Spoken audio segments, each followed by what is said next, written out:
Black Panther. Yeah. Hey, everybody! We're live. Hey! We're live at the time. We are. Hey, everyone. I'm Adam Harry. I'm Abe the Unshaven. It's true. We're from BoLS, and thanks for joining us on our Tabletop Hour. Woo! What do we got on the docket today? Yeah, so we got some cool things to talk about today. I think there is something... I think there's some X-Wing stuff going on. Is there some X-Wing stuff? So. Yeah. Oh, hey! Oh! What is all this? So we're going to talk about X-Wing 2.0 news. Yes. Some stuff that's been put out that we Yeah, obviously yeah. have our hands on.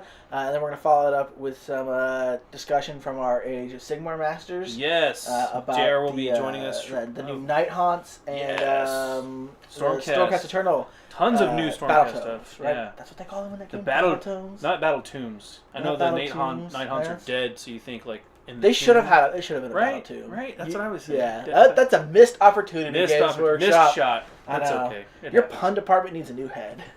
There you go. So, X-Wing. Yeah. Yeah, a lot of cool stuff. Dos.0. That's how you say it? Yeah, something like that. Yeah? Second edition, how about that? Second edition, there we X-Wing go. second edition. We're pretty hyped. Mm-hmm. We obviously got our core set early. Yeah. I got to go up to FFG, which was super cool. To actually play some games with Max and with all the different designers. Our producer Mars Mondestrine, she was at the Worlds when they did all the announcements and stuff. So we've been following it very avidly. Yeah. From the beginning, and it's a lot of cool stuff. A lot of the super cool stuff. Yeah. I mean, if you pay attention to our discussion on the X-Wings over the past year or two, really. Yeah. This is something we've said would be a great step for the game. Oh yeah. And it looks like they're doing a lot of things right. Oh yeah, definitely. One of the biggest changes I like, and we're going to talk about some of the changes overall, but one of the biggest things I really like is I asked them what was the, when you guys were reworking X-Wing, what did you want to do? Like, what was the focus? And one of the big things they said is they wanted to refocus the game on actually piloting. Right. And they wanted to make it be a skill game. They really liked the back and forth, ebb and flow, the mind games. But overall, it was just the flying. They wanted to get back to the basics of positioning matters. They wanted to reintroduce some of that skill ceiling. So yes, there is a difference between a new player and a veteran, and there's a difference between good players and great players. Well, and almost more importantly than that, it opens up the viability of ships. Right? Yes, and it means you can't just go buy get a net list. Yeah, and you're like, I don't really know how to play, but this list is so good, and that's. It's a natural thing you see as editions go on, right? Like every edition is going to start with its core idea and what you think is good, and then as they go on, they're going to bloat. They're going to get new things added to it. The idea, either there's going to be a need, 3 or 4 years later to invent some new thing, right? To keep it fresh, or to fix something, or the designers have a new idea and they're like, this would be really cool. Let's do that thing, and then they add it in. And then the game grows and bloats, and eventually it becomes this unmanageable thing. And you see it from everything from Dungeons and Dragons to television shows, even that eventually collapse under their own some weight. kind of sharp junking or something. They get too much, right? It's too much, and it needs to trim the fat and refocus. And that's what's so cool, I think, about X-Wing 2.0 is they spent the entire first run of X-Wing creating new ships, playing out concepts. Creating cards, bringing in characters you know and love from all over the different universe, creating these different factions, which is one of the things we want to talk about. But I think what they were able to do with X-Wing 2.0 is a lot of that legwork was already done. Right. So now they could go back and focus on the plethora of cards and rebalance from that perspective. They even changed up the cards themselves to make them easier to read, and just functional. One of the phrases we kept popping up when I was up there was quality of life improvements. This game is just all quality of life improvements. And quality of life is an interesting thing because it's something that 95% of the time you can't put your finger on it. Well, it's that until you do it. Yeah, it's something you can't plan for in the first edition. Right. It's something that's naturally going to arise as a game progresses, and you see how people actually use things and actually play from things, and that's when you start getting people being like, I wish this was like this. Or you see third-party markets that pop up to make that capitalize on things. Like even the little ship holder token that they made for you now is like, if we had that to begin with, that would have been cool. That would have been cool. So those are the type of things they added in here. And it's just, There's just a lot of little things. I can't even list them all off the top of my head. There's just so many. I think one of the great things is like they changed the color of the dice and stuff, right? To make it easier for colorblind. The dice stay the same. The dice stay the same. They changed the color. The tokens, right? And I think that was actually really cool. I was talking about it. It is like the dice. Your old dice are still fine, right? But they're like, hey, we actually had a lot of colorblind players that were like, hey, the red-green split is really hard for us. Right. Can you do something? And they're like, actually, yes, we can. We can make the green blue because there's fewer red-blue colorblind. Yeah. I don't know. I'm no eye doctor psychiatrist. But those are cool things. Those things you like no designer's ever probably going to really think about that, especially in like a tabletop miniature kind of thing. And I mean, to be fair, green and red were kind of like the iconic, they're good guy, very bad guy. But so was blue. Well, so were blue. And honestly, from what I know, a lot of those decisions aren't made by the designers anyway, right? Yeah. That's the art department who's like, this color looks good with this thing. Let's do that. Right. And then, later on you get this feedback, and it's really cool to see a company that's willing to even do little things like that just to help people out, and to make things better. So, and what I mean when I say they've redesigned everything, like literally, like the cards, they've rotated the action bar to the sidebar to give themselves more room to play with, so they can have more actions on a card. Or the ship profiles. They knew that, and they sync up a little better with some of the upgrade cards too now. Yeah, the way the cards slide in with on the side like that versus and then there's other upgrades that go on the opposite side. But yeah, there's just a lot of these little. I also love the fact that the cards are large now. So just everything's basically the same size. Yeah, so if you want to get card sleeves, that makes it a lot easier. You don't need multiple sizes. Yeah. And Speaking of multiple sizes, like that segue there. Yeah, this is one of the big changes, right? They introduced medium-sized bases. Can we go to the overhead real fast? I'll show you guys what we're talking about here. And I'll just move these on up. So, okay, let me get these focused here. So you can see here, we've got our classic, shuffling around. Here we go. We've got our classic small base ships.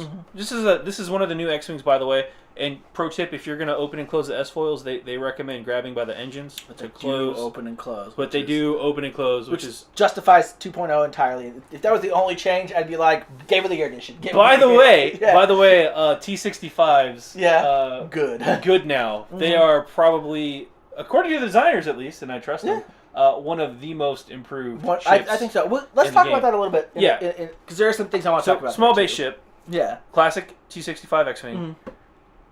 We've got the Millennium Falcon on a large base, which we'll get to in a second. There's another surprise I put in there. And then we have these medium base ships, which is super cool. And if you notice, this is an ARC 170. There are, I think specifically for the Rebels, it's the ARC 170 and the K-Wing. I think so, yeah. And I actually talked to them about this. They wanted to introduce medium base ships last edition, but they were already so far along. It was like, we've already released things like the TIE Punisher or ships that were too big for a small base, but too small for a large base. So do we reissue those and do all the other stuff? And they decided, no, I think it's better if we just wait for 2.0. Well, it changes the math of the game, right? It does. Because it's a different base size, so it changes all that math. It does. So it's good in some ways that they waited, so they could really rework all the math everything together. One of the things, I don't know if you guys know this at home. I didn't know this for the longest time, but a small base is actually a quarter the size of a large base. Right. Or if you want to think about it in ratios, this is a 1, this is a 2. So it takes 4 small bases to fill the footprint of a large base. Because side by side, you can see that. It's a large base is 2 widths or 2 lengths of a small base. So takes up 4 times the footprint, essentially. The medium bases are 1.5. Right. So again, if this is a 1 and this is a 2, this is 1.5. So they fit perfectly as a half step. Right. Which, again, like A was saying, it totally changes up the speed, the ratio, the movement of the game. Because now that you have these half steps in here, it really does mess with your old perceptions a little bit. It does take a little bit to relearn flying these. I will say that. I enjoyed it. Yeah. Having the half steps. Also, if you look at the bases now, you can see, and I can kind of lift this one up a little bit better. You can see all those extra lines and tick marks, and we've talked about this before. But what do they have? So they have the bullseye. First off, what they call it? In the firing arc, you can see the lines in the center of the base. Those are your bullseye firing arc. Right. So the Bullseye firing arc is exactly what it sounds like. Remember the old card Bullseye? Mm-hmm. And there was the one ship had them, right? One ship had Bullseye firing arcs. But now Bullseye firing arcs are intrinsic on all bases. On all ships have the Bullseye firing arc. The reason they have that, if they have a primary attack, anyway, the reason they have that now is because there's actually a card upgrade. It affects a lot of the card upgrades. Right. So having a ship in your Bullseye arc doesn't necessarily impact your ship innately. Right. But it does impact some of the upgrade options that you can use. And some ships specifically take advantage of it. Right. And some of the cards specifically take advantage of it. So it's like if you get a reroll, you might be a card that's like, if a ship's in your front firing arc, get a reroll. Yeah. If they're in your Bullseye arc, get 2 rerolls or something like that. Right. But it allows them to play around with that mechanic later on, which is super cool. There's one other thing I want to show off real fast, and that's on the large base ships. Well, specifically the Falcon. Yeah. You notice here, you've got your Bullseye arc, but they have this new dual arc thing that rotates. Yeah. What's that? That is your turret. Oh, so your turrets can fire out of 2 arcs. Specifically, the Falcon has that option. Sure. There are there are other ships that have the dual firing arc. Mm-hmm. Some of them have a single arc direction. The Y-Wing has a single arc, right? With the ion turret. Well, it's just in general now. It's now the BTL, so it's got a turret in general. Every ship with a turret has an action that allows them to rotate their turret. And yes, if you don't have your turret facing the right direction, you don't get to shoot it. This was something they introduced with the Shadowcaster. Right. And they really liked the way that forced turrets to work. Yeah. And I really liked it too because it let's be fair, if you were flying a turret ship before, it kind of took the skill out of it. This is a little more tactical, right? Yeah. And you'll notice on the Falcon, for instance, it doesn't have a red primary arc. But it does still have the Bullseye. Right. Which is cool.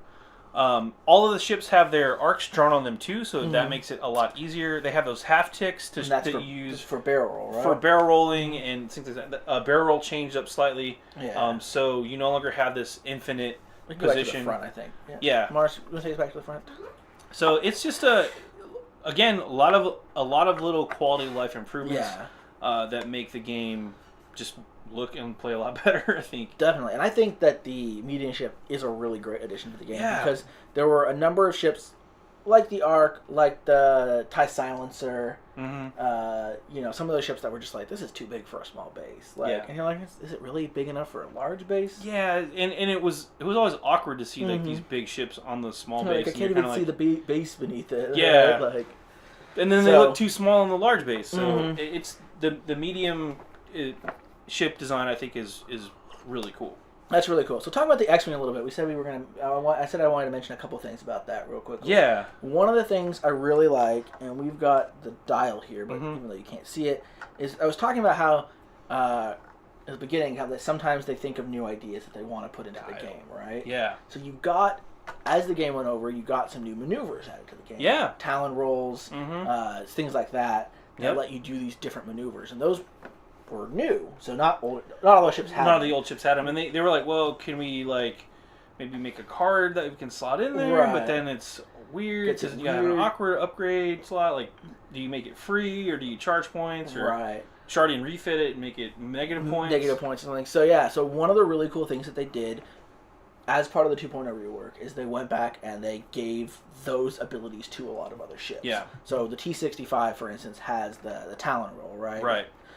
Still has its K-turn, still has all that stuff. So it didn't really lose anything, but it got these extra maneuvers, and those are really cool because they just make it more maneuverable, and they let you get into that dogfight. The dogfight, right? They want you to get in there, and I think, like to Abe's point, having those extra maneuvers, in some ways, does make it easier for you to get into the dogfight, but it also makes there's more permutations to go through. There's more permutations. Well, it lets you feel like a dogfight rather than just like, well, I can go forward or left. Yeah. My options are straight ahead or take a left. So and then now you've got a bunch of different maneuvers, and you can really, an X-Wing on X-Wing fight would be really interesting just with the addition of those kind of things, because now you have a lot more kind of options going on. And you throw in things like the Bullseye, and then you've really got, he rolled out of my arc, he rolled out of my Bullseye arc, but he still was on my arc, and now that matters. And so with this upgrade specific, it changes stuff up. speaking about the dials too, this actually threw me off quite a bit. Yes, this is a kind of interesting thing. So in the old version of the X-Wing, you would use like the other side of the dial and you'd pick your maneuver and then you'd flip it over and lay it down and you'd reveal the exposed part of the dial. When I was playing, I constantly would get that backwards and I'd want to pick the maneuver on the bottom of the dial. Yeah. But now the selector's on the top of the dial. So when you're playing, keep that in mind because you will misplay and suddenly you'll slide back in your old 1.0 days and you'll misplay and be like, I wanted to do a 2 right turn, but I'm actually set up. I thought I wanted to do a 4 ahead, but suddenly I'm doing a 2 right. You know, like, whoops. But even this is just a great little quality of life improvement because before, if you weren't like the top player in the world and had memorized every maneuver on your dial, or every maneuver on your opponent's dial. On your opponent's dial, yeah. You had to keep either like flipping through every dial to see what you could do, or you had to have like a chart next to you that showed everything. Yeah. But now it's really easy just to look at the dial and see what all your options are. Yeah, I think that's huge. Yeah, no, that's really big, and it's still easy to use. It's still hidden from the opponent. You still have all the functionality. Yeah. It's virtually impossible to tell from the backside of the dial what I've picked. Right. Unless you've marked all of your things. You dirty cheater. That sounds carefully like you would do. Given them what? No, I'm just kidding. But it's also the indicator. I think is a lot more obvious as well. Because it's pointing. Like it's pointing very better. Specifically. I think they've done a really good job redesigning the wheel in this case. Redesigning the literally, yeah. So again, huge quality of life improvement. And all of this really does bring the game back to a lot more tactical maneuver based. You've got to move your turrets around. You've got to maneuver a little better. Speaking of turrets, one of the things they added in one of the changes in the game is there are some new upgrade types, right? Yeah. We wanted to touch on that. Yeah. So one of the new upgrade types is at least is this the only new upgrade type? I don't believe so. There's force upgrades too, right? Yeah, force upgrades are a new thing. There's the ship specific modifications, like for instance the U-wing now has the double sided, which is kind of like it's kind of a replacement for like some of the titles in the past that we had. Yeah. Instead, that they're like it's not really a title. This is But this is the new slot. This is the new gunner slot. So this is just for turret gunners. Specifically, in this case, yes. You can only equip this upgrade if you meet the requirements, which are always listed down at the bottom there. Which is the other interesting thing we've got now too. That's a change too. Is that some upgrades, aside from just having to have this upgrades a bit like option, I guess, or slot, you have to have a specific ability to it. Right. Certain upgrades will have requirements here. This one just says that you have to have the rotate action, which means you have a turret. And this is the veteran turret gunner. And I'm shocked that you have to have a turret for the gunner to work, surprisingly enough. And it allows you, I'll read the text real fast. After you perform a primary attack, you may perform a bonus turret attack using a turret you did not already attack from this round. Right. So if you have a double turret, you can fire out the back or whatever too. Yeah. So it's pretty great. There's a lot of new upgrades from that we saw. They've already announced some of the stuff from like the Land of the Millennium Falcon. There's a handful of those new slots. Yeah. What I really like that they did is each of the upgrade slots now has a more defined role. They're focused more. They're more focused. Yeah. For instance, astromechs, right? Sometimes it felt like an astromech was more of a co-pilot, versus a robot that assisted you with a task. Now in X-Wing 2.0, it's way more defined that astromechs are there to assist with helping you do something better, whether it's get shields back or whether it's maintain target locks or maybe repair stuff, things like that. They're really more about the ship itself. The ship, work on the ship. Whereas like a lot of the crew slots give you bonus pilot abilities, essentially, which I really like. I thought that was a really cool change. Yeah, and they seem to have also, from some of the stuff I've seen, they seem to have really made a distinction among the even within the astromechs, of like some of them are very clearly just for small ships, like, to be that co-pilot, and then a few of them are like, oh, you could take this on a larger ship, right? Like it's not necessarily like there's kind of a difference between like an astromech helping out the ship and like an astromech like sitting behind Luke at the back there. Just right. And there are still, I think Gonk is still just a crew option, but he's one of the rare exceptions. He's not technically an astromech, I guess. That's fair. He's not really an astromech. He's really a trash can with legs. Let's be fair. Yeah. That's what he looked like. With legs. Yeah. No, so those are a couple of big changes. Another big change is the Force, right? Oh yeah. So that's the Force an is entire new stat. It's a new stat. It doesn't apply to every ship, but the ships that have it are going to be the pilots. You know, like Vader, Luke. Yeah. You know, those type of guys. Inquisitors. All the Inquisitors. Yeah. If they're Force sensitive, they probably have Force power. Yep. Kanan Jarrus. Yeah. Ezra. You know, they're going to have Force powers. Is Corran? Cornhorn. I don't remember. He's in the E-Wing. Let me check because we have his card right here. Dash Rendar doesn't have Force powers, which I think is just ridiculous. It's crazy. He's the best guy ever. No, so. definitely. Well, he doesn't need the Force. Cornhorn is not. No, Cornhorn is not. So interesting. Yeah, I think Abe. I think you're gonna like flying the new E-Wing. By the way. We'll see. But the way the Force works, it's like a mini focus. Right. So there's two ways you can use it, right? Yeah. The basic way that all pilots can use it is when you roll your results, if you have a focus result, you can spend one Force token, you can flip it over to change one focus result that you rolled from, depending if you're defending or attacking, to an evader hit. Right. Which is a mini focus, which is kind of cool. No, definitely. Maybe you don't want to spend your focus. Maybe you want to use it defensively. I don't know. Or you don't have a focus. And you always you gain a free Force every turn, right? Yes, there is a little triangle next to the stat that is the I forgot the official name of it, but it's basically like a refresh. Right. So you get one of those back at the end of the turn. And you refresh. It's an important distinction, right? Yes. You refresh your expended ones. You don't gain You don't more. got it. So you can't just like fly around for 10 turns and be like, well, I've got all the Force. I'm building my Spirit Bomb over here. You only get...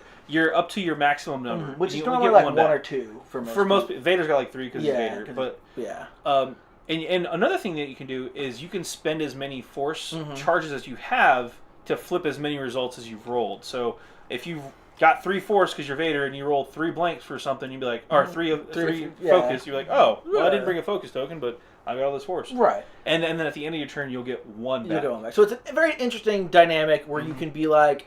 Either you don't have time to focus, or again, you're like, well, I just got one result. It's better to use a Force token than a focus token in this situation.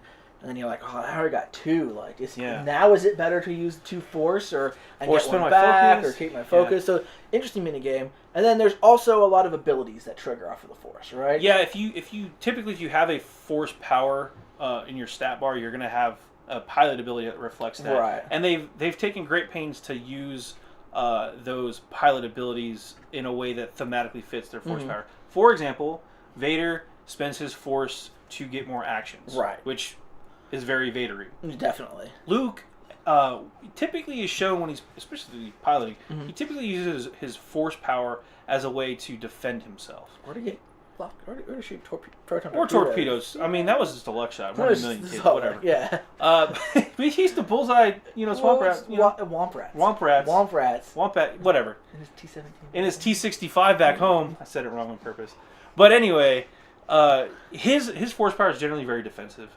So his ability is every time he's target of attack, he gets to regen 1 Force power. Right. So he doesn't actually get any new ways of using the Force. He just gets more. He just gets you want to spend his because you're going to get him back. Which that makes him really hard to real good. Yeah, it's like a free evade every turn. Basically, yeah. So that's really great for him. Quality of life change too. Speaking of tokens, evade tokens specifically, they're now rounded. Yeah. And at the end of round, you remove all the end of round tokens, which are all round. Yep. So it's this visual cue of like, oh, it's the end of round. All of the round ones go away. See, Fantasy Flight Games. Your punt department was working. They were today. on point. You're good. On that day, You're good. For yeah. Sure. No, definitely. That's another really great change though, and it's going to add a lot into the game. So I'm going to talk real quickly about my status change in this game. Yeah, your status changed. But the change I'm unhappy about that I banned. I'm going to boycott until they change this back. They're not changing it back. I'm gonna write internet petitions and everything. No. Go sign Abe's petition to. I'm just really sad. So this is Lieutenant Blount. He is one of the characters in the Z95 F4. So another thing, just as a side note, they've specified a lot more what fighter people are flying, right? Like it's no longer the Y-wing now; it's like the specific like the BTL4 and stuff. Oh yeah, like that. they actually have the titles on the cards. Yeah, now, so this is no longer just the Z95 Headhunter; it's now the Z95 AF4 Headhunter. Yeah, specific, which is very specific and it's cool because it lets them have a little more. You're complaining about specificity? What? I'm not complaining about that. That's great. His new ability, however, is while you perform a primary attack, if there is at least one other friendly ship at range 0 to 1 on the defender, you may roll 1 additional attack dice. Which sounds really great, but what did he used to do? He used to just automatically hit. Boom. Even if he missed, he counted as hitting, and they were all the best combos in the game, and there was no skill involved, and you could just destroy everyone with it. Yep. If they flew right into your guns, and I am upset because he was my favorite guy. I thought the Ewing guy. I love Cornhorn, but Blount was my boy. Well, see, and no one likes that is actually a perfect example. Dead now. That is a perfect example of the type of change in this game where if you built this really tricked out combo and spent all your points in this one chip, no, exactly. Those are gone. Yeah, like you got to be able to fly now. As much as I love Blount, it was an ability that had no skill involved. There was no way you could fail. You could just be like, I'm going to get it as long as I can get in range of you. I'm going to eye on you. There's 2 quick changes I want to talk about real fast, and I've already forgot the second one. So the first one is arc attacks. I just dropped the card. Arc attacks using a turret. Now arc attacks? No, it has a turret. Sorry. Primary attacks using a turret, now you apply the range penalty. Sure. Or bonuses. Right. Pretty much all the lasers in the game apply the range bonus. There's a lot more attacks that use that. So turrets now apply to that. But missiles and ordnance typically don't. But cannon upgrades also apply. Cannons do. Right. So if you take the Mauler cannons or the HLCs and stuff like that, you're firing at close range, you get a bonus, which is pretty. If you can fire, it's still got to meet the range requirements. Some don't. One last thing to talk about real quickly. Yeah. Escalation. Yes. Because that's something that I hadn't seen before until we got this box and I looked into it. So there's a cool new kind of game mode that you can play if you want. Yes. I recommend it. Yeah, it comes. There's these 2 new tokens in here. We don't want to open that up. But they're little hyperspace tokens, and they're these little 3-pronged tokens.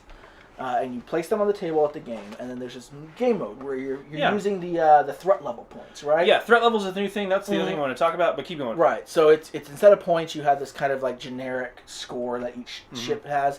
Well, you would say like if you're using threat level for your list building instead of points, which are only in the app now, by the way. Yeah. Like, hey Abe, let's play a threat level 3 game. Yeah, exactly. We each build a squadron that equals 3 threat level. 3 threat level, yeah. But if you're doing escalation, and those are like pre-made. This ship with these upgrades is threat level 2, exactly. Yeah, bingo. So the way this escalation mode works is at the beginning of every turn, if you've had a ship destroyed, you can add a new ship in. Yep. And you can add 1 to 2 ships with a threat level equal to or less than 1 over. I think they actually have to be over. Right. So the way it works, you both start at threat level 1, and then somebody loses a ship. I think you start at 4. Well, you pick a threat level. You start at that threat level. So you blow up a ship. I have threat level 2 ship. So now I need to bring in 1 or 2 ships that equal threat level 3. Right. Which is super cool. On top of that, I don't know if you saw on the actual hyperspace token. Yeah, they randomly come in and face you. Roll a die to figure out which facing they come in, which I think is super cool. So there's 2 hyperspace tokens that are on the game. Each one of them has 3 facings. You roll a die to see, you pick which one you want to come in on, and then you roll to see which facing you come off of. So basically, it's a really fun way if you're new to the game and you just want to keep playing. Yeah. Or like, I only have 2 ships in my collection. I just want to like recycle this. I just want to keep playing. And I'm just going to pull out the more powerful pilot for this card. Bingo. Kind of thing. So the core set comes with a basic way of doing that, and then if you want to do it, you can do it however you want. But it's a really cool way of representing like kind of a growing battle, where it's like the first couple ships engage, and then more powerful pilots start coming in, and then at the end Vader shows up and it's like and kills everyone. I'm here to wreck face now. It's blah blah blah blah. We have a lot more coverage for X-Wing 2.0 coming. We do. The game comes out officially September the 13th of this year. We've got some pre-release stuff we're going to be showing off. Obviously, we've got the core set. We've already got a couple videos up of the new conversion packs, too. Right. I think we already have the Rebel one and the Imperial one up.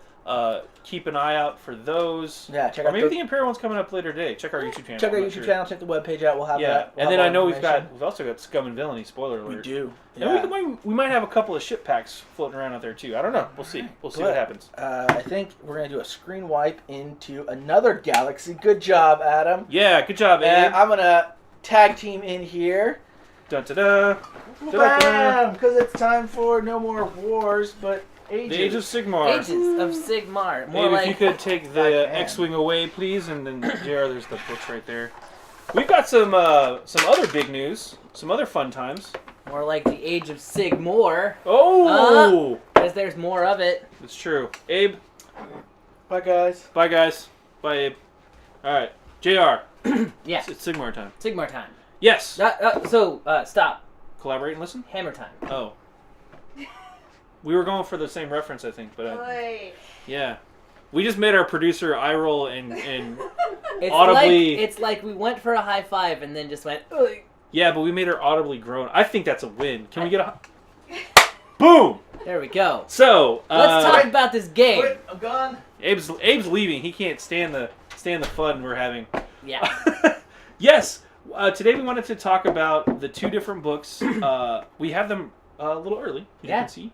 But we got them. I chewed on one of them. It's up to you to figure out which one. They're great. I like them a lot. The end.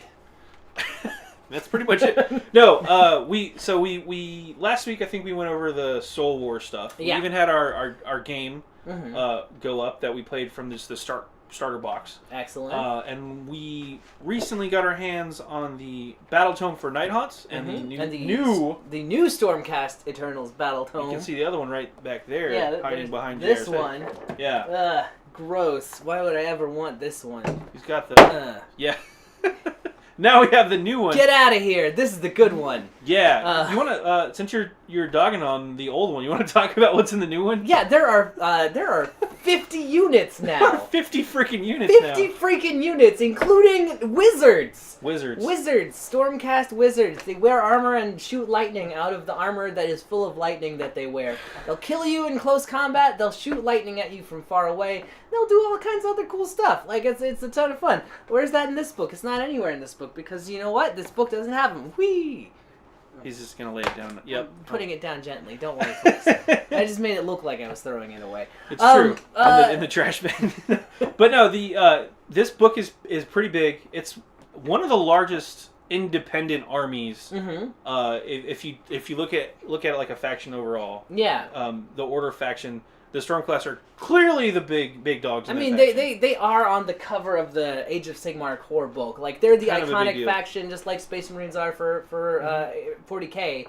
Like, yeah. The core book's in the other room. It's cool.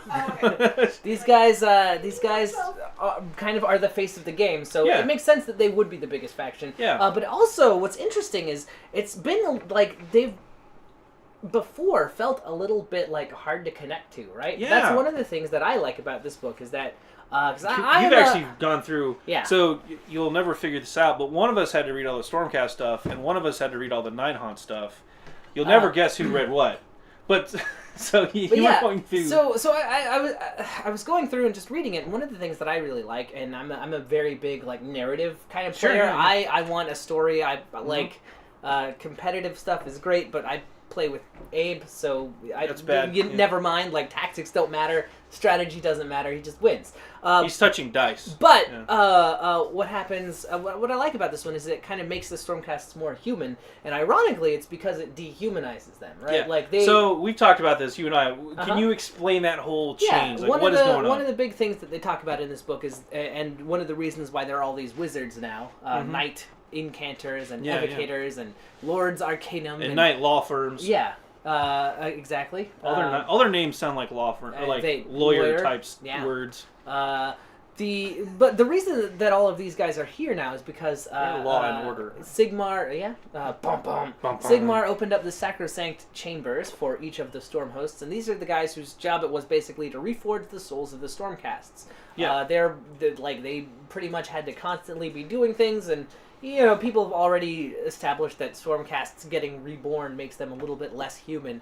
Yeah, when a Stormcast falls in battle, instead of dying and going to the realm of the dead, which is where they belong, they get teleported back to Sigmar's realm and go back into the Crucible and are reforged and reborn again. And you know, and each time it's like making a copy of a copy.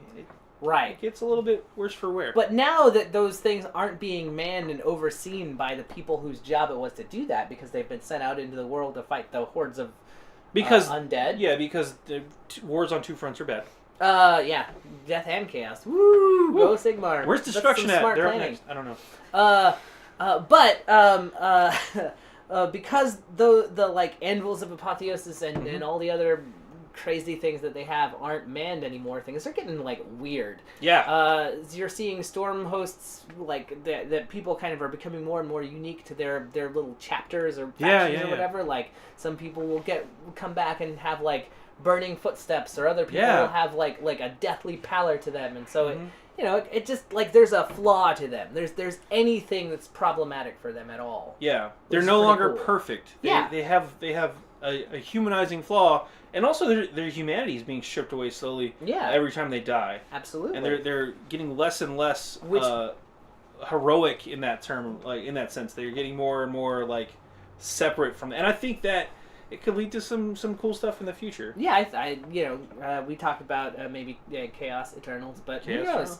At any rate, they're a little more interesting because they have a problem to solve. That's what all the Stormcast wizards are out to do. Yeah, actually, the Synchronistic Chambers, one of their tasks, unbeknownst to many of the other Stormcast, is to go find a cure. Yeah. Yeah. So for this reforging process. They like fighting vampires and other immortal things to see how they do it. Which pairs nicely with the Nighthaunts, but we'll get to that more. So if you want to think about the Stormcast as like a bunch of biohacking Silicon Valley magnates, that's not a bad way to do it. That's true. Yeah. Aside from the 50 units in this book, I think... Go Biloba.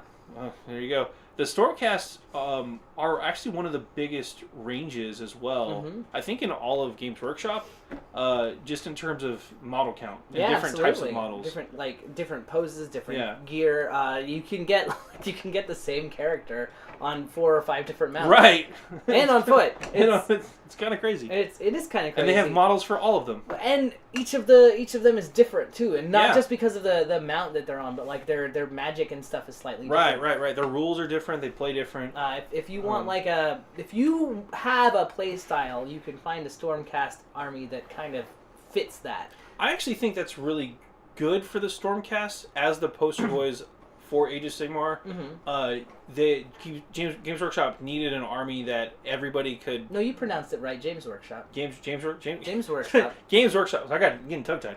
Games Workshop needed an army that anybody playing the game could find something they like about it, or especially new players. Like when you're new, you probably have some models and you're not quite sure how to play with them. And you got one of the starter sets. Speaking of which, there are a whole bunch of new starter sets coming out. Like ton of those. Yeah.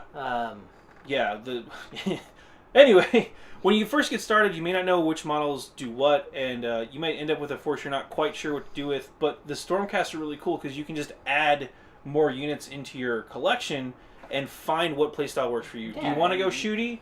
You can do that. Do you want to go real hitty? You can do that too. Do you want to, go super magic with like a bunch of wizards? Now you can. They have really powerful characters, really cool monsters, mounted cavalry. Holy crap! Yeah. They have so much cavalry in this game now for the Stormcast. Yeah.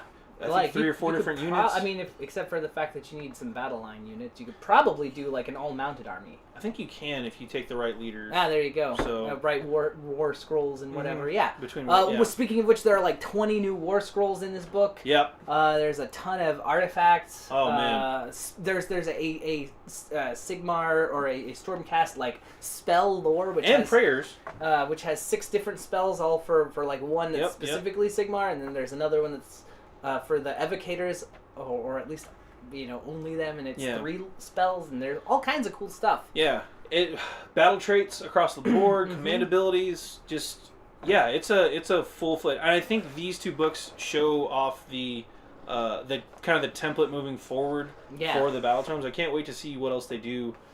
And just pumping out more and more of these books in the future absolutely. for the different armies. Well, tell us about these ghosts. Yeah, so the Nighthaunts, I really like this. I've been saying this since we've discovered them. I have always wanted, bless you, a ghost army. Ever since Lord of the Rings days, I've wanted to play the ghosts. Yeah, right. That scene is so cool when Aragorn like hops over the side, and then the ghosts come with him. I've always wanted that army. I'm super pumped about it. Nighthaunts let me live that dream now. Not only are they an entire army of ghosts who all can fly and are all ethereal and are complete jerks, they are getting a ton of new models. Yeah. This is a release done right, because absolutely, man, Games Workshop is putting out. I think there's 20 units in here, 21 units. Sure. And pretty much all of them are new. There's like a handful that are not. Right, but for the most part, like you've got your new there's the 3 new special characters, the Mortarch of Grief, there's the Dreadblade Herodins, the Dreadscythe Revenants, the Dreadwraith Ghastgeist, the Ghastgeist Grave Wraith Ghastgeist Keep going. They broke him. They broke GW broke JR. But they've also gone back and redone the Black Coach as a new model, which we've seen a teaser of, and it looks fantastic. It's beautiful. I thought it was really cool that Reikener, the Grimhailer, is a new hero, one of the 3 big heroes in the book. He's actually an easy to build kit. Yeah. Which I think is super cool. Like I'm very curious to see where Games Workshop is going to take that technology moving forward. But anyway, the Nighthaunts, brand new model range for the most part. They're still like Banshees, which they've had Banshees before, but they all have that Wraith-like look to them. It's just super fun. They play very different too than you might. Like, they do because they're all ethereal. They don't take penalties or get bonuses to their armor saves. Right. So they're most part they're a 4-up save. There's I think the chain rasps are like a 5-up, but you get that save no matter what. Like if you hit me with a Ren 3, I don't care. Doesn't matter. Doesn't matter. And they all fly. They all fly, which means so they're just bypassing stuff. Because they're ghosts. Because they're freaking ghosts. But also like what's interesting is because you can't like modify their saves, one positive or negatively. Like a lot of the tech of the army is either having like characters that boost or like buff the other units around them. Yeah. Yeah. That's a big thing about this army too. They have a lot of like the Chain Geist and the Spirit Tormentors.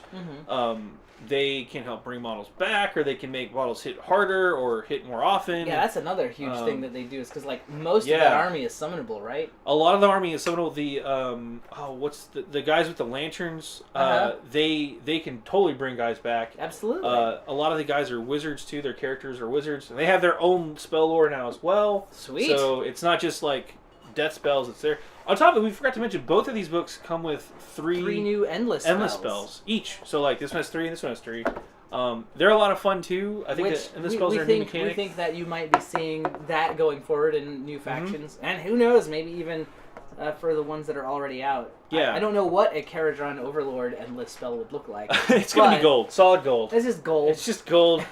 It's not actually an endless spell. You're just pouring gold on your. It's just a chest. Molten gold on your army and killing everything. Yeah. Or re-killing it in my case. But yeah, the army's super cool.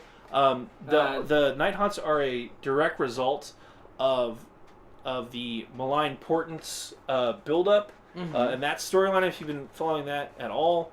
We talked about this already a little bit, but basically Nagash had this whole thing going on where he wanted to collect all of the grave sand, or a lot of the grave sand from the Realm of Death, which was scattered about typically towards the edges of the realm, which is basically crystallized amethyst, which is death magic. Yeah, death magic. Energy. He sent out his legions to go gather it up over the course of millennia. We're talking a long-term project here. They gathered all that up, condensed it into this black pyramid that's upside down. This black pyramid had some very, very precise things that they wanted to do, and the whole concept was it was going to shift the balance of where the death magic was was going. Yeah, because it was at first it was all equalized, but condensing it down made the magic get all wonky. It made his big pyramid fall apart and fall to the very bottom of the middle of the Realm of Death. Yeah, some Skaven got in there. Yeah, and they messed up the balance of stuff, and it started this pyramid spinning, and then it basically did a black hole thing, and it caused this giant thing called the Necroquake. And the Necroquake reverberated throughout the mortal realms.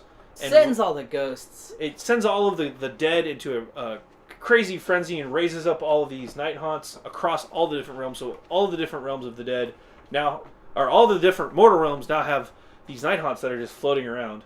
And they showed up, and they were fantastic shock troopers. They killed the crap out of folks, but they had no direction. They would show up and wah, boo, Scooby Doo you, and then float away because they just are angry. They're angry ghosts who just want to kill people. Yeah.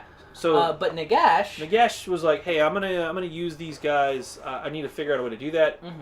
He searched through his area who he can recruit to run these guys. He can't use his current Martarchs. Right. They're busy. They're busy, and also, they're not ghosts. Yeah. So they don't know what a ghost can do. They don't know what a ghost has to go through. They don't know what kind of food ghosts eat. Yeah. You tried doing the logistics for legions of ghosts? Yeah. Yeah. You need a ghost quartermaster. You need a ghost QM to figure that one out. So he finds the Mortarch of Grief. Or he found, Lady Ollander. and he recruits her, or I don't know if recruit's the right word, but anyway, he makes her the Mortarch of Grief. Yeah, and he says, you are now going to be in charge, and she's actually really good. She's ambitious, she's cruel, but she sends out this banshee whale, and she kind of recruits these ghosts to her aid, and they, for some reason, they can't ignore her. But she's fairly successful, but she runs into some hiccups along the way. Mm-hmm. Eventually, that leads to Nagash recruiting, or I guess drafting another person to help her out. The Craven King. Yeah, the Craven King. Yeah, Krudros, and he's kind of been cursed to help her out, but never rule, which is kind of an interesting dynamic. They're betrothed, right? They all have this like poetic justice thing going for them. So like Nagash's twisted justice. So like Lady Allender was pretended to feel bad about all the people she murdered in life, and now she's cursed to actually feel grief. The grief that she felt in life. Yeah. The Craven King was a usurper, right? Yeah, he was a usurper, and he wanted to rule, but now Nagash has given him power, but he'll never rule because Lady Allender is in charge. And then Reikener, the Grim Hailer, was a little baby Nagash, but Nagash was like, no, I'm the only. There can only be me. He was trying to be a necromancer in charge as well, and so now he's cursed to go kill every would be. Every would be necromancer is who he has to go hunt down. It's again Nagash's twisted sense of justice, but in drafting these commanders, he's able to use the shock troops of the Nighthaunts to actually become a really scary, no pun intended, fighting force. Where somebody who is ethereal and ghost-like can be like, we're going to come up from just the ground. We're just going to pop up from the ground, murder everybody, murder you, and then we're going to float away. And but effectively now, and they can hold ground. And they can. So they're kind of taking back some of the territory that they initially gained, which Chaos and the Stormcast had claimed on their way to go throw down. I guess Order had claimed it, not just Chaos and Order, but it was mostly the Stormcast that like. There was a lot of Chaos influence too in the Realm of the Dead because of the Age of Chaos. Yeah. So like when Chaos basically kicked everybody's butt and was like, "We're camping in your soup. What's up now? What you gonna do about it?" Yeah. Well, they've been kicked out. This is what they're going to do about it. Yeah. It's really cool. Should we give them a taste of some of the like stuff they could find in? Yeah, there's so many charts. I want to talk about one of these spells, maybe two of them. Yeah, do it. So what do we got? I want to talk about the one, and we have mentioned this in a video before, but I'm going to talk about Stormcaller because that spell is so freaking cool. Real fast, their lore is the lore of the storm. This is their first lore. They actually have... Yeah, one cannot be cast by units of evocators, but any wizard in a Stormcast Eternal can know one spell from this list of 6. This list, actually, from either this list of 6 or the list of 3, but we'll get to that in a minute. But the spell I want to talk about is called Stormcaller, which has a casting value of 7. Yeah. If you cast it, roll a die for every enemy unit on the battlefield. Yes. On a 6-up, that unit suffers a D3 wounds. You're literally calling down lightning. That's amazing, and you can do that like every turn if you want. Yep. So like, especially if you're facing an army that is either. That works. Like that works for a whole bunch of units. Yeah. Like a whole bunch of small units that they're gonna hurt if they've just got a few big units. That you got a chance to put some mortal wounds on them. Exactly. If they're doing like the elite army where it's like a very few models, but each one counts. Like any chance to do mortal wounds to them is amazing. Yeah. And what's really cool about that one is that it affects the entire battlefield from wherever, so you can cast that without worry of it being unbound. Well, as long as your wizard's outside of that 30-inch range, they can just cast that one freely, which is super cool. They don't even have to be anywhere near the fight. You load them up with that and like some other thing, and like they just hang back and they're like, "Yeah, what's up, guys?" Yeah, it's cool because the Stormcast again now have wizards. They have their own spell lore. Chain Lightning is just super effective. It's only a 6-up, but you're rolling for everything on the board. So if your enemy has 6 units on the board, you got a 1 in 6. You got a pretty good odds of getting at least 1 lightning charge off. And if you roll hot, yeah, delicious. Live that dream. Odds are good. What'll happen is you'll cast a spell and utterly nothing will happen. But it is worth it for that. And it goes off on a 7? 7, yeah. Which is pretty good odds. I mean, a wizard can do 1 spell a turn normally. So if they're out of the fight anyway, that seems like a pretty legit spell to try to toss out there. But then, so we mentioned that Night Evocators, or maybe just Evocators, I don't know. I think it's just Evocators, can't cast that. But that's okay because they have their own lore that they can pick from. So, they can cast. If you they specifically can only cast the spell Empower, which lets you make your Redeemer or Sacrosanct units hit a little bit harder, which is kind of cool. Yeah. However, they're like a big buff unit. They buff other units. Well, and all of the Stormcast wizards also have access to the Lore of Invigoration. Yes. What do those do? Because there's 3 of those. There are 3, and they're all buff spells. So there's Terrifying Aspect, which basically means you pick a unit. If you cast it, you pick a unit. Enemy units within 3 inches of them are at -1 bravery. Yeah. There's Celestial Blades, which I really like.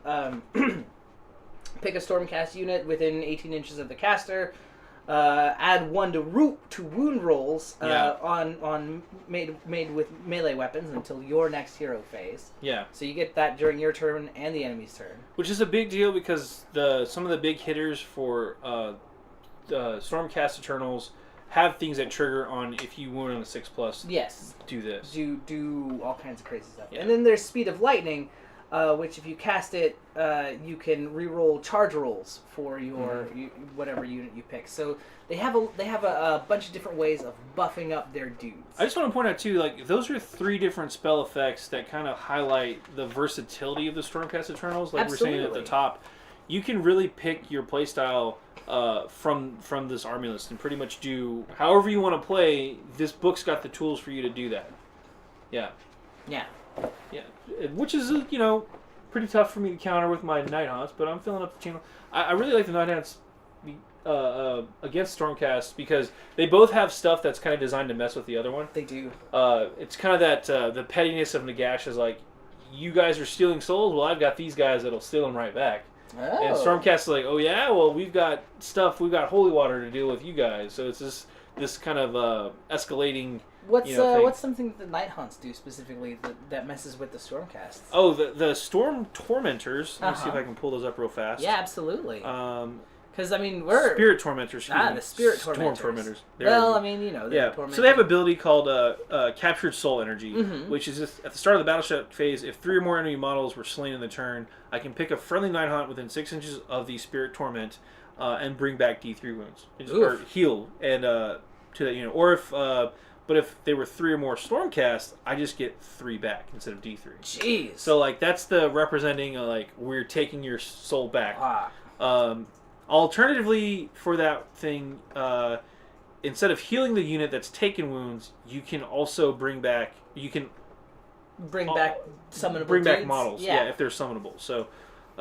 So basically, you turn Stormcast souls into Nighthaunts. Yeah. That's pretty terrible. And what's neat too about that ability is it stacks with multiple Spirit Tormentors. So for each Spirit Tormentor, you can do that ability 1 time in the battle shock phase, as long as you have the appropriate number of models that have run away. So if 6 models have run away, 2 Spirit Torments can trigger that ability. If 7 models have run away, still only 2 can trigger that ability. Right. It's pretty fun. That's one of the things they do to mess with Stormcast. Another big thing is one of their battle abilities, which is kind of a big deal. This feeds back into the fact that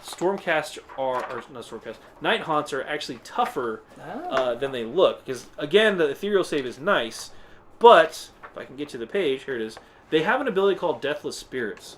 Roll a dice each time you allocate a wound or moral wound to a friendly Nighthaunt unit model from a friendly Nighthaunt model from a unit wholly within 12 inches of your general, or a friendly Nighthaunt hero. So if you're close to one of your big boys, one of your heroes, you're close to them. On a 6-up, that wound or mortal wound is negated. Oh, so you have just like a 6-up feel no pain. I have a feel no pain. If they're near a hero, which you would be because you're getting a lot of chain buffs off of that you get that feel and pain ability, which again makes these ghosts stick around for longer than you would expect. There's going to be some turns when you're just going to fail all those anyways.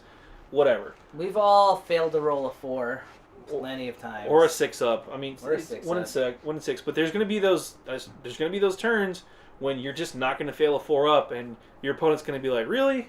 I did like 47 wounds to you, and you passed all of them." And you're like, "Hey, man." Or like the ones you failed, you sixed away. Yeah. So you're just if you roll hot with this army, it's going to be incredibly tough to deal with. And if you roll cold, I mean, they're dead anyway. So. Yeah, and so they're used to the cold. The grave. But like you say, these books provide like a great template for what battle tomes might look like going forward. I want to see like the new factions of 2nd edition Age of Sigmar.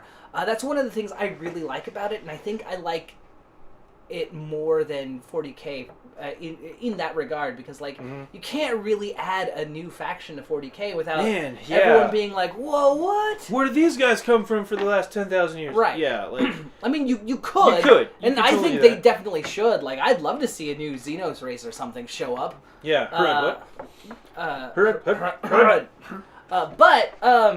But I think it's a lot easier for the folks at Games Workshop to add stuff to the Age of Sigmar because it's still being developed. To get like creative and weird with it, right? And it's like, 2nd edition, so now it's a perfect time to do that. Like you have the look at the Iden of Deepkin, right? Yeah. They're a bunch of fish elves that come on flying sharks and electric eel cavalry. Like, right? That's crazy and amazing and awesome. And where's the turtle guy? I love that. Like, I want the war turtle, man. Yeah. I want the Blastoise. Yeah. But I want to see noise. I want to see more of that. Like, I'm looking forward to seeing like everything kind of get turned up to 11. Yeah. Because like we know that all the different elves that are coming are gonna be not like human or not elf anymore, right? Because like their souls have been reforged by their gods, by Tyrion and Teclis and Malarian. Yeah. The influence of that, plus the influence of being tainted by Slaanesh for however long, is also going to change things up. I want to see where they take it, because... You're going to get angels, you're going to get dark shadow majesty elves. I want to see something that, like, we haven't seen before, though. I want to see lizardmen get redone. Oh, man, that'd be great. Right? I want space lizards from space. Yeah, that'd be cool. I know, like, Azir's like the heavens. But from the River of Stars. From the River of Stars. I want to see the cosmic... Get some sci-fi and the fantasy. Yeah. I want to see some cosmic lizards show up. With the floating glowing weapons, you know, it's all the kind of Mesoamerican Aztec kind of styled Crystal Skullish. No, I'm just kidding. But like with, you know, imagine that, but kind of with the modern, like, oh, we're already having fun, like let's make this like magic tech. And again, the tech, magic tech, that'd be awesome. Right? The technology GW has for making their models, I think, skink in a power suit. What? Yeah, I think that they can go nuts. With whatever they want to do next. They're like showing off their creativity in the Age of Sigmar. They made Rikener easy to build. Yeah. Like, if they can do that, man, I want to see what else they can do. Let's see what's in the future. Yeah. I'm gonna go there right now. Yep, at the speed of now. Anyway, this has been our Tabletop Hour. I'm Adam Harry. I'm JR. We're both from Belle Souls. Thanks for joining us.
Don't forget to subscribe.